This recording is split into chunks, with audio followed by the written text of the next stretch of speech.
நண்பர்கள் அனைவருக்கும் வணக்கம். இந்தியா முழுவதும் மக்கள் அனைவரும் பரபரப்பாக எதிர்பார்த்து கொண்டிருந்த பார்லிமெண்ட் எலெக்ஷன் என்பது நடந்து முடிஞ்சிருச்சு. நாளைக்கு அதற்கான ரிசல்ட்டு வர இருக்கு. ஆனால் அந்த ரிசல்ட் வருவதற்கு முன்பாகவே தேர்தல் முடிஞ்ச உடனே எக்ஸிட் போல் அப்படின்னு சொல்லிட்டு தேர்தலுக்கு முந்தைய அல்லது ரிசல்ட்டுக்கு முந்தைய கருத்து கணிப்பு அப்படிங்கிற ஒரு விஷயத்தை அனைத்து சேனல்ஸும் போட்டிருக்காங்க.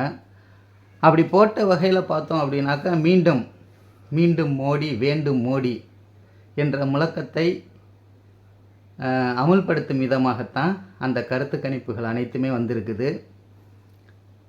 அவர்கள் தேர்தலுக்கு முன்பு சொன்னது போல் நாங்கள் கண்டிப்பாக ஒரு 400 சீட்டு ஜெயிப்போம், தனி மெஜாரிட்டியோடு நாங்கள் மீண்டும் ஆட்சி அமைப்போம் அப்படின்னு சொல்லியிருந்தாங்க. அதை போலவே இப்போ வந்திருக்கக்கூடிய எக்ஸிட் போல் அப்படிங்கிறது அதை நிரூபிக்கும் விதமாக இருக்குது.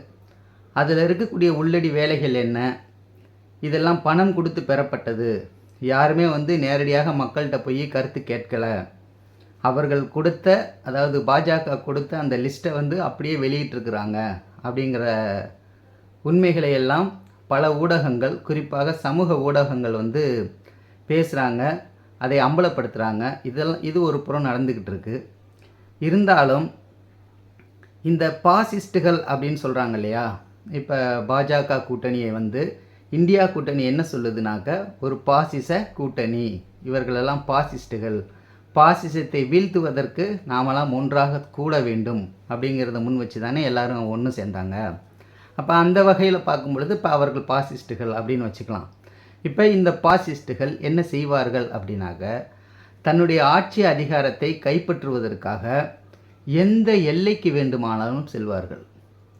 இதை நாம் இந்த தேர்தல் அறிவிப்பதற்கு முன்பு தேர்தல் ஆணையர்களை நியமித்தார்கள் பார்த்தீங்களா, அப்போ இருந்தே அந்த வேலை அவங்க தொடங்கிட்டாங்க.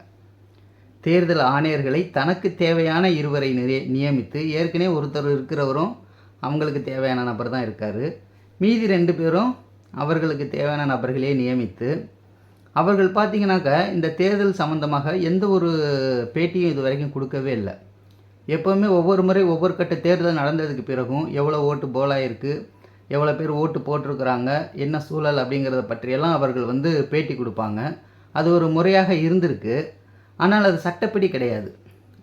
அவர்கள்ட்ட இதை பற்றி கேட்கும்போது அவங்க சொன்ன விஷயமே என்னன்னாக்க, சட்டப்படி நாங்கள் இதை உங்களுக்கு சொல்ல வேண்டிய அவசியம் இல்லை, இது ஒரு பாரம்பரியமாக நம்ம வச்சுருக்கோம், அவ்வளோதான், மற்றபடி இது சட்டத்துக்குட்பட்டது கிடையாது அப்படிங்கிறத விளக்கமாக சொல்லியிருக்கிறாங்க. இதில் அவங்க அந்த தேர்தல் ஆணையர்களை தேர்ந்தெடுத்ததிலிருந்து அடுத்ததாக என்ன செஞ்சுருக்காங்க அப்படின்னாக்கா, முதல் கட்ட வாக்குப்பதிவு முடிந்த உடனே ஒரு எண்ணிக்கை சொல்கிறாங்க இல்லையா, இப்போ 69% வாக்கு பதிவாயிருக்கு அப்படின்னு சொல்லி முதல் கட்ட வாக்குப்பதிவு முடிஞ்சதுக்கு பிறகு அறிவிக்கிறாங்க.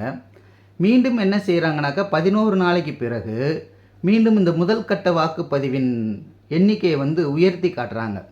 69%லிருந்து 74% உயர்த்தி காட்டப்படுது. இது எப்படி உயர்ந்துச்சு அப்படிங்கிற கேள்விக்கு இதுவரைக்கும் அவங்க பதில் சொல்லவே இல்லை. 69லிருந்து 74 எப்படி உயர்ந்துச்சு அப்படிங்கிறதுக்கான எந்த ஒரு பதிலையும் தேர்தல் ஆணையம் சொல்லவே இல்லை. ஒன்று. அடுத்து இந்த 5% வாக்குப்பதிவுகள் கூடுதலாக இருக்குது பார்த்தீங்களா, இதனுடைய வாக்கு எண்ணிக்கை பார்த்தோம் அப்படின்னாக்க 1,01,00,000 வாக்குகள் அதிகமாக காட்டப்பட்டிருக்கு. முதல் கட்ட தேர்தல்லையே ஒரு 128 இடங்களில் நடந்த தேர்தல்லையே 1,01,00,000 வாக்குகள் அதிகமாக காட்டப்பட்டிருக்கு அப்படின்னாக்க இது தமிழகத்துலேயும் சேர்த்து தான். இப்போ தமிழ்நாட்டிலையும் என்ன சொல்கிறாங்கனாக்கா ஒரு 3 சீட்டை பிஜேபி பிடிக்கும் அப்படின்னு சொல்கிறாங்க, அதிமுக ஒன்று கூட பிடிக்காது, திமுக பிடிக்கும், அது போக மீதி 3 சீட்டை பாஜக தான் பிடிக்கும் அப்படிங்கிறத சொல்கிறாங்க. அப்படின்னாக்க தமிழகத்திலும் உள்குத்து வேலைகள் நிறைய நடந்திருக்கு அப்படிங்கிறது கண்கூடாக தெரியுது. அப்போ இப்படிப்பட்ட ஒரு சூழலில் இங்கேயே இந்த நிலைமை அப்படிங்கும் பொழுது வடநாடுகளில் என்ன நிலையாக இருந்திருக்கும்? உண்மையான வாக்குப்பதிவை அவங்க வெளியிட்டிருப்பாங்களா? நம்ம ஒரு வீடியோவில் பார்த்தோம், ஒரே ஒரு பையன், வெறும் 16 வயசு பையன் 8 முறை ஓட்டு போட்டிருக்கான். அவனுக்கு ஓட்டே கிடையாது. 18 வயசு முடிஞ்சால் தான் ஓட்டு.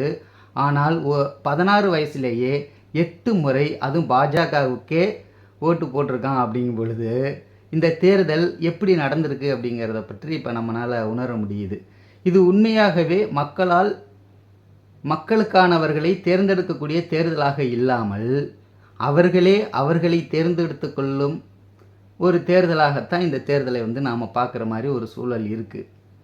இப்போ அவங்க தேர்தலுக்கு முன்பும் சரி, இப்போ தேர்தல் முடிஞ்சதுக்கு பிறகும் சரி, நாங்கள் 400 சீட்டு கண்டிப்பாக ஜெயிப்போம் அப்படின்னு தான் சொல்லிக்கிட்டு இருக்காங்க. அந்த எலெக்ஷன் முடிஞ்சதுக்கு பிறகு ஜாலியாக மோடி நம்ம விவேகானந்தர் மண்டபத்தில் தியானத்தில் ஈடுபட்டுட்டார். 2 நாள் தியானத்தில் ஈடுபட்டு அந்த பகுதி மக்களை எல்லாம் பயங்கரமான டார்ச்சர் பண்ணி வந்த அந்த டூரிஸ்டர் எல்லாத்தையுமே வெறுப்பேற்றிட்டு அவர் கிளம்பி டெல்லிக்கு போயிட்டார். அவ்வளோ கூலாக அவங்க எல்லா வேலையும் செய்கிறாங்க அப்படின்னா என்ன காரணம்? இது வரைக்கும் இந்தியாவில் நடந்த தேர்தல்கள்லையே இந்த எக்ஸிட் போல் அப்படிங்கிறது தவறாக போனது. பெரும்பாலும் அந்த எக்ஸிட் போலில் என்ன சொல்லப்படுதோ அதுதான் நடைமுறைக்கு வந்திருக்கு. ஆனால் தவறாக போனது ஒரு முறை நடந்திருக்கு. எப்போ அப்படின்னாக்கா வாஜ்பாய் முதல்ல ஆட்சியில் 5 வருஷம் இருந்துட்டு அடுத்து மீண்டும் தேர்தல் நடக்கும் பொழுது மீண்டும் வாஜ்பாய் தான் ஜெயிப்பார் அப்படின்னு சொல்லி எல்லா கருத்து கணிப்பும் எக்ஸிட் போல் எல்லாமே தேர்தலுக்கு பிந்தைய கருத்து கணிப்பில் சொன்னாங்க. ஆனால் அது அப்படியே தலைகீழாக மாறி மீண்டும் காங்கிரஸ் கட்சி ஆட்சிக்கு வந்துச்சு. அவங்க 10 ஆண்டுகள் ஆண்டுட்டாங்க. இப்போ மீண்டும் அதே போல் ஒரு வேளை நடந்தால் நடக்கலாம். ஆனால் பாசிஸ்டுகள் என்பவர்கள் தான் அதிகாரத்திற்காக எதை வேண்டுமானாலும் செய்யக்கூடியவர்கள்.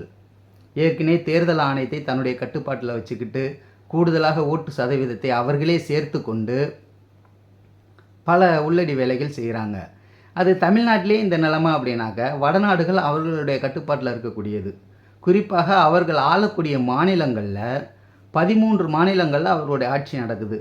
இந்த 13 மாநிலங்கள்லையுமே உண்மையான கருத்து கணிப்பின்படி பிஜேபி ஏற்கனவே ஜெயித்த அளவுக்கான ஒரு இடங்களை பிடிக்க முடியாது.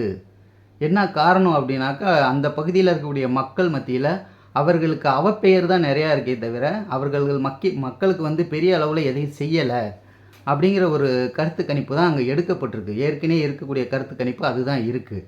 ஆனாலும் இந்த எக்ஸிட் போல் என்ன சொல்லுது அப்படின்னாக்கா மீண்டும் அவர்கள் 400 சீட்டு ஜெயிப்பாங்க, 390 ஜெயிப்பாங்க, 370 ஜெயிப்பாங்க அப்படின்னு சொல்லி போட்டுகிட்டே இருக்காங்க. எல்லா செய்தி சேனலுமே ஒரே மாதிரி தான் போடுறாங்களே தவிர யாருமே இந்தியா கூட்டணி ஜெயிக்கும் அப்படிங்கிறத ஒரு 2-3 சேனல்ஸ் தான் சொல்லியிருக்கிறாங்களே தவிர மற்றவங்க பூரா அவர்களுக்கு ஆதரவான சேனலாக மாறி இருக்காங்க. இப்போ இது நடக்குமா அப்படிங்கிற ஒரு கேள்வி மக்கள் மத்தியில் இருக்கும். ஆனால் நடப்பதற்கு நிறைய வாய்ப்புகள் இருக்குது. ஏன் அப்படின்னாக்கா இந்த தேர்தல் தொடங்குவதற்கு முன்பு இருந்தே அவர்களுடைய தில்லுமுள்ளு வேலைகள் அனைத்தையுமே செய்ய தொடங்கிட்டாங்க.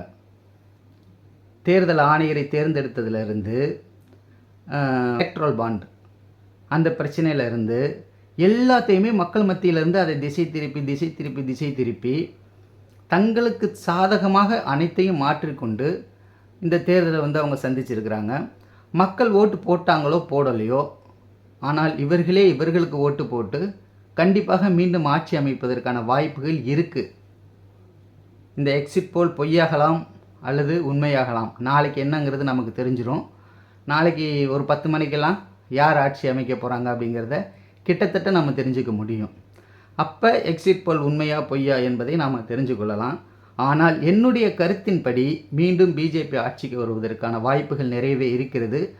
நேர்மையான தேர்தல் மூலமாக அல்ல, இவர்கள் செய்த தில்லுமுள்ளுகள் மூலமாக அவர்கள் மீண்டும் ஆட்சிக்கு வருவதற்கான வாய்ப்புகள் இருக்குது. அதே போல் இப்போ இந்த இந்தியா கூட்டணி அப்படிங்கிற இந்த கட்சிகளுக்கு நாம் வைக்கக்கூடிய கோரிக்கை என்ன அப்படின்னாக்க, ஏதோ இந்த தேர்தல் நேரத்தில் மட்டுமே இப்படிப்பட்ட கூட்டணிகளை அமைத்து கொண்டு இந்த பாசிசத்துக்கு எதிராக போராடுவது, அவர்களை வீழ்த்துவது என்பதோடு மட்டும் நிறுத்தி கொள்ளாமல், இப்போ இந்த கட்சிகளில் என்ன செய்வாங்க, ஒருவேளை பிஜேபியே மீண்டும் ஆட்சிக்கு வந்துட்டாலும் மக்களுடைய தீர்ப்பை நாங்கள் ஏற்கிறோம் அப்படின்னு சொல்லிட்டு அவரவர் வேலையை பார்க்க போயிடுவாங்க, ரெஸ்ட் எடுக்க போயிடுவாங்க.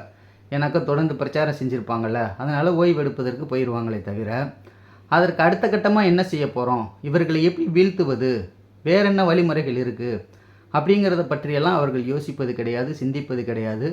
அவங்க மீண்டும் எப்போ வருவாங்க அப்படின்னாக்க, குறிப்பாக இந்த தேசிய கட்சி, காங்கிரஸ் கட்சி, அந்தந்த மாநிலங்களில் இருக்கக்கூடிய கட்சிகளை பற்றி நான் சொல்கிறேன். அவர்கள்லாம் வந்து மீண்டும் எப்போ வருவாங்கன்னா, மறுபடியும் எலெக்ஷன் வரும்பொழுது வருவாங்க. அதுக்கு இடையில் வரமாட்டாங்க. எப்போவுமே ஃபீல்டில் ஒர்க் பண்ணிக்கிட்டே இருக்கக்கூடிய கட்சிகள் அப்படின்னு பார்த்தோன்னாக்க, கம்யூனிஸ்ட் கட்சிகள் பெரும்பாலும் அவரவர் இருக்கக்கூடிய மாநிலங்களில் என்னென்ன பிரச்சனைகள் இருக்குதோ அந்த பிரச்சனைகளுக்காக தொடர்ந்து போராடிக்கிட்டு இருப்பாங்க. அது வெளியில் தெரியும், தெரியாமல் போகும், ஆனால் போராடிக்கிட்டு இருப்பாங்க.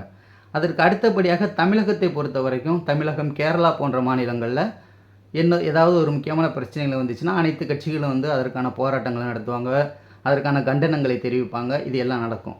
மற்றபடி மற்ற மாநிலங்கள் எல்லாமே இன்றைக்கி இந்த இந்தியா கூட்டணி அப்படிங்கிற பேரில் இருக்கக்கூடிய இந்த ஒற்றுமையை எப்பொழுதுமே வைத்துக்கொண்டு இந்த மத்திய அரசு செய்யக்கூடிய ஒவ்வொரு சட்டத்திட்டங்களும் மக்களுக்கு எதிரானதாகத்தான் இருக்க போகுது.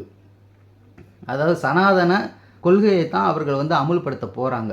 இதற்கு எதிராக இந்த கட்சிகள் அனைத்தும் ஒன்றிணைந்து போராடி அதை வீழ்த்த வேண்டிய அவசியம் அவர்களுக்கு இருக்கிறது.